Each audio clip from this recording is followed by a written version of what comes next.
تھپڑ کی آواز پورے کمرے میں گونجی تھی اور دلہن بنی 17 سالہ مریم زمین پر گری تھی۔ اس کا جسم خوف سے لرز اٹھا تھا۔ اس کی آنکھوں میں آنسو تھے مگر اس نے ہنوز ہونٹ سیے ہوئے تھے۔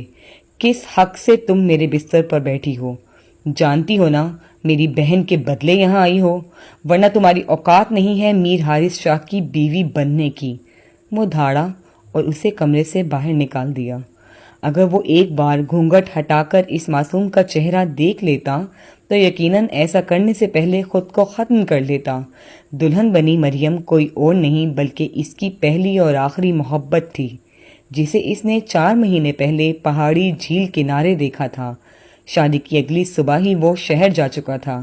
اب وہ 3 ماہ بعد لوٹا تھا اور وہ اس لڑکی کو جو اس کی پہلی نظر کی محبت تھی، اسے یوں اپنے گھر میں گارڈن میں صفائی کرتا دیکھ کر پتھر کا ہو گیا تھا، اس بات سے یکسر انجان کہ وہی اس کی بیوی تھی۔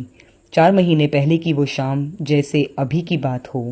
میر حارث شاہ اپنے دوستوں کے ساتھ پہاڑی علاقے میں گیا تھا، جہاں اس کی نظر ایک لڑکی پر پڑی تھی۔ وہ پانی میں پاؤں ڈالے کسی خیال میں گم بیٹھی تھی۔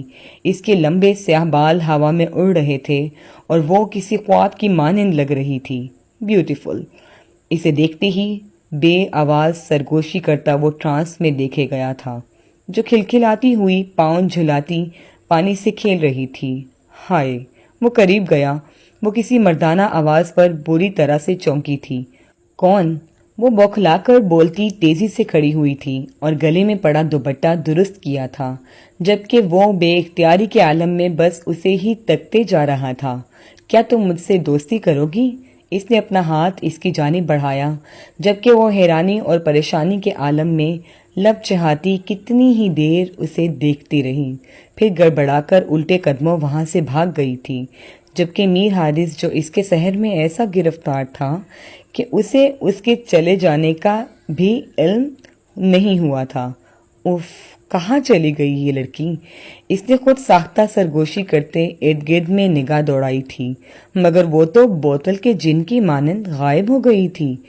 وہی لڑکی جسے اس نے بارہا تلاش کرنا چاہا تھا، وہ کہیں غائب ہو گئی تھی۔ وہ کتنے ہی دیر اسے پاگلوں کی طرح اس وادی میں تلاش کرتا رہا تھا، مگر وہ پری پیکر تو نہ جانے کہاں گم ہو گئی تھی، اور آج قسمت نے انہیں ملا دیا تھا جبکہ وہ دھتکار کر جا چکا تھا۔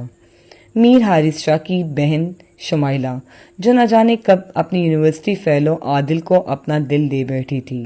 عادل جو ایک مڈل کلاس خاندان سے تعلق رکھتا تھا، وہ امیر باپ کی بیٹی کے جھانسے میں آ جانے کی صورت میں نہال تھا۔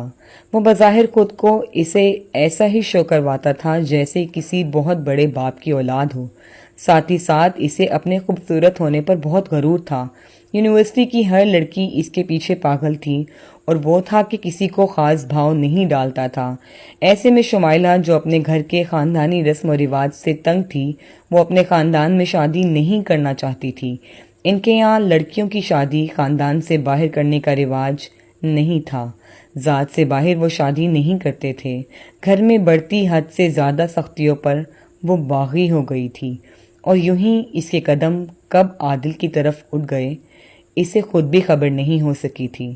عادل جو پہلے ہی اس انتظار میں تھا کہ کوئی لینڈ لارڈ باپ کی بیوقوف سی لڑکی اس کے جھانسے میں آئے جس سے وہ اپنی مالی خواہشات پوری کر سکے، ایسے میں شمائلہ کا اس کی جانب راغب ہونا اس کی خوش بختی ثابت ہوا تھا۔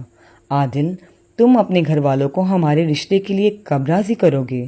وہ ہمیشہ والا سوال کر رہی تھی۔ کم آن یار، تم ہر وقت شادی کے پیچھے کیوں پڑی رہتی ہو؟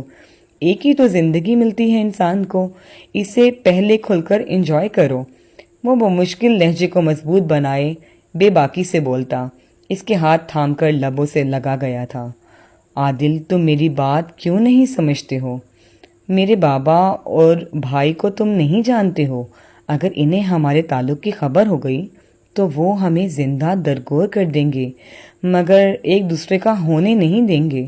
تم اپنے گھر والوں کو راضی کر لو گے تو ہم بھاگ کر شادی کر لیں گے۔